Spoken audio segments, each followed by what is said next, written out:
WaterLegacy. Let's talk about them. It's a Minnesota nonprofit that is formed to protect Minnesota water resources and the communities that rely on them. Joining us is Paula Maccabee. She is the Advocacy Director and also Counsel for WaterLegacy. There's things going on in northern Minnesota that we want to talk about today. That's right, Mike. For the first time ever, this is the PolyMet Corporation is proposing a copper-nickel sulfide mine in Minnesota. And that's a type of mining we've never had in our state. And what PolyMet is proposing is to take more than 6,000 acres of the Superior National Forest for their mine. And they're proposing to destroy or impair up to 8,000 acres of wetlands, many of which are pristine wetlands that haven't been affected since the Ice Age. And their mine pits and their mine wastes and tailings wastes would leak and seep pollution. And perhaps the most troubling, even PolyMet's proponents agree that the pollution from the mine pits and the mine wastes at PolyMet would last for hundreds of years, if not forever. Well, I'm very familiar with, the Iron Range has been a big part of Minnesota's history, and I think most everyone in Minnesota looks at that Duluth Superior, northern Minnesota area as a real treasure. And when you mentioned the St. Louis River and the possibility of some things happening there, I would think it would stir up. How has this all kind of... You know, Mike, I think what's happening is the more that people learn about the PolyMet project, the more concerned they're getting. And I think first people are coming to realize that sulfide mining is different from taconite mining. How is it different from taconite? Well, the first thing is that the copper-nickel minerals themselves are bonded to high sulfide rock. And when sulfide rock is blasted out of the ground and exposed to air and water, it creates sulfuric acid. And so sulfide mining, copper-nickel mining, historically all around the country has resulted in acid mine drainage and also leaching of toxic metals into the surface water and into the groundwater.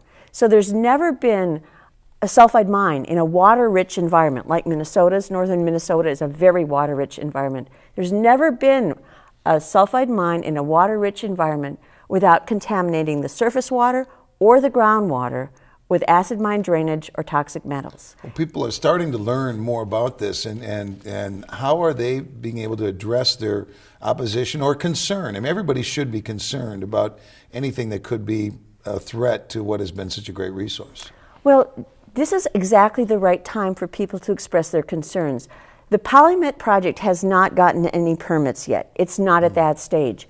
What they're at the stage of is called environmental review. And PolyMet puts out their plan and their statement of what's going to happen at their mine.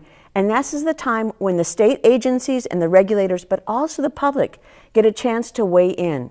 And this is actually the second time that PolyMet put their plan out in the public. The first time in 2009, the United States Environmental Protection Agency rated their plan. And they said the plan was inadequate and the consequences were environmentally unsatisfactory because pollution would seep and leak out of that mine and affect things like wild rice and fish, and actually also affect human health. And that's very important to WaterLegacy because we're looking at Minnesota and we're seeing that the threat of the PolyMet Sulfide mine isn't just to natural resources, but also to human health through releases of mercury and releases of other chemicals that increase mercury in the food chain. Now, we encourage people to find out and make up their own mind, but learn the facts, right? And if they find out that they don't like what's happening and would like to put their opposition or their concerns, their statements in, what is their best way of weighing in on this topic?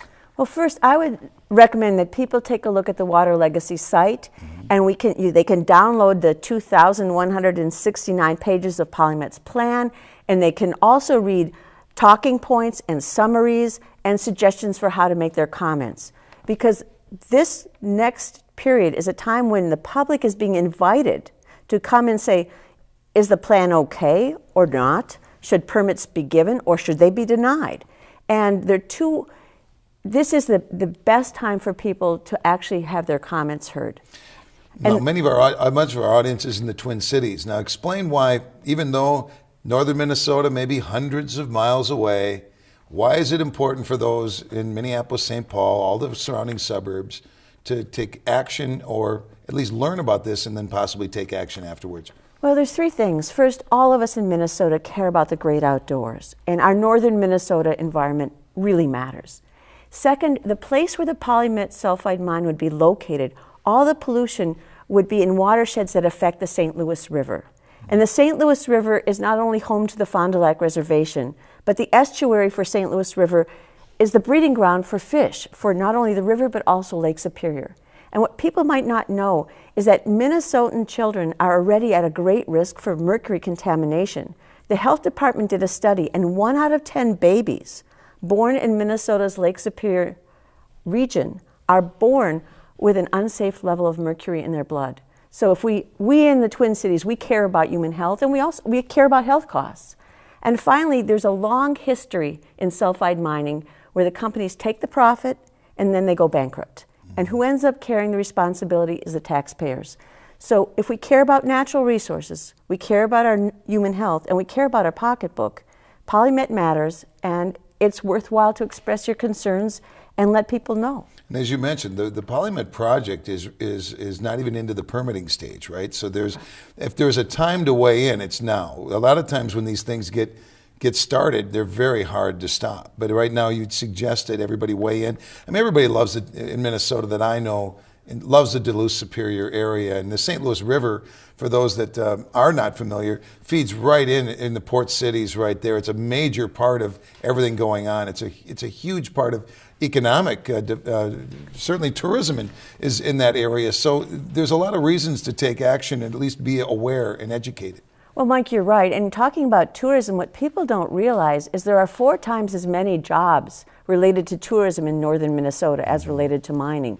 So if we begin to poison our environment with sulfide mining, there are going to be negative economic consequences in the area as well.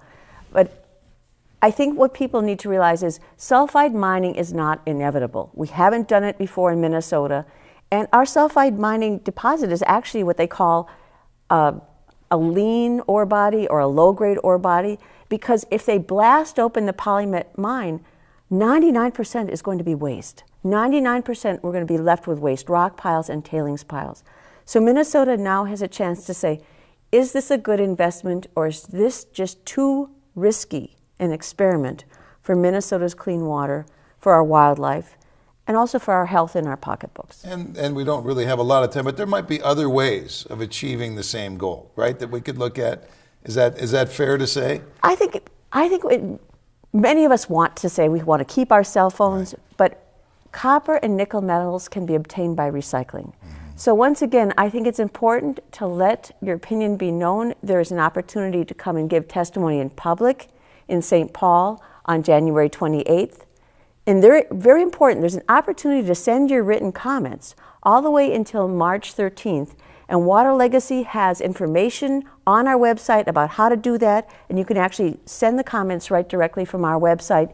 And the agencies, by law, have got to listen to your comments and respond to them.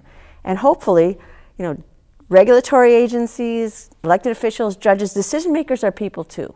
And they will care whether Minnesotans want to take the experiment of sulfide mining or whether we want to protect our clean water, our natural resources, and our health. It's always good for everyone to be informed. And thank you, Paula, for coming in. It's an interesting topic, and we encourage you to get informed and go to the website and find and weigh in with your comments and concerns. Paula Maccabee, thank you again. Thank you, Mike. Advocacy Director and Counsel for WaterLegacy.